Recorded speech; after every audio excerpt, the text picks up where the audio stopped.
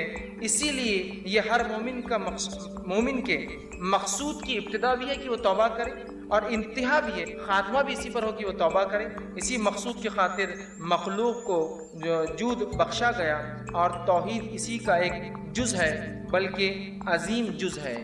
پھر آگے لکھتے ہیں اکثر لوگ توبہ کی قدر و منزلت اور اس کی حقیقت سے آگاہ نہیں ہوتے.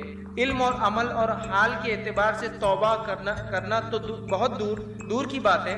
اللہ تعالیٰ توبہ کرنے والوں سے اسی لیے محبت رکھتا ہے کہ ساری مخلوق میں وہی ہے جو اس کے خاص بندے ہیں. توبہ کرنے والے خاص بندے ہیں، گناہ گار تو سارے ہی ہیں، خاص ہیں. اگر توبہ اسلام کے تمام احکام اور ایمان کے کامل حقائق کی جامع نہ ہوتی تو اللہ تعالیٰ اپنے بندے کی توبہ پر اس قدر مسرت کا اعلان نہ کرتا. اگر توبہ بہت اہم چیز نہ ہوتی تو وہ حدیث میں وہ نہیں آتا کہ ایک آدمی جس طرح سے خوش ہوتا ہے اللہ ویسا خوش ہوتا ہے. اعلان اظہار نہ فرماتا. تمام مقامات، وہ احوال جن کے بارے میں لوگ گفتگو کرتے ہیں، وہ سب توبہ ہی کی تفصیلات اور اس کی آثار اور اسی کے نتائج ہیں. تو توبہ کے بارے میں کتنی پیاری بات لکھتے ہیں کہ ہر چیز کا تعلق کہتے دین اور اسلام کا توبہ سے. اب آئیے توبہ کی کنڈیشنز کیا ہیں، شرائط.